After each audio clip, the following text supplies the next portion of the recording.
In this video, I'm going to be philosophizing on multifunctionality, but before I dive too deep into multifunctionality, I want to discuss specifically philosophizing on dysfunction and a well definition of dysfunction and what as must constitute the good enough and necessary conditions.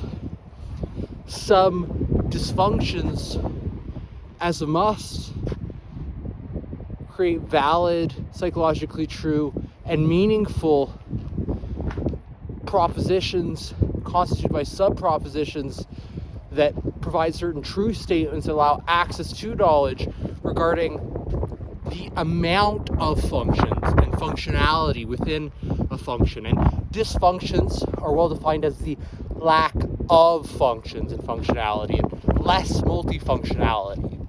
And whenever we have, say, an illness, a mental illness, typically how we go about actually identifying it is to identify the lack of functions in an individual's life.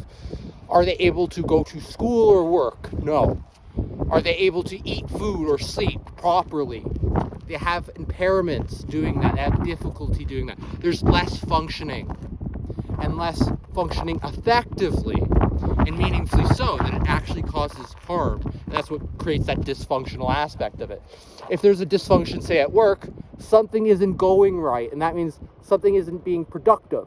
There's a specific causa-é-efieto dynamic associative relationship that isn't working, and that's bound to a specific subjectivo-objectivo relationship is associated with that cause and effect relationship, and that pertains to ultimately what requires a philosophical explanation to be able to not just identify the dysfunction, but to be able to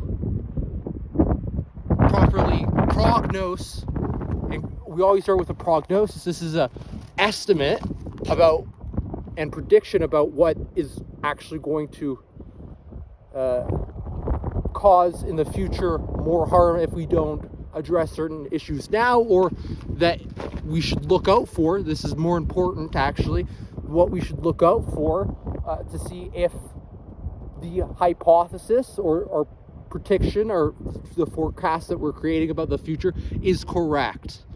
And so we can, prior existing, draw on access to knowledge that help us to, from a vague perception, create well-defined parameters and bounds in which we can draw more meaningful predictions predicated on the dynamics that we can direct perception into and develop them into propositions from subpropositions, which require two and only two meaningful elements to be able to constitute any subproposition that constitutes proposition. And with those two subpropositions, you can constitute an infinite amount of propositions within a truth statement that are domain specific, so they operate within a specific space and not some other space.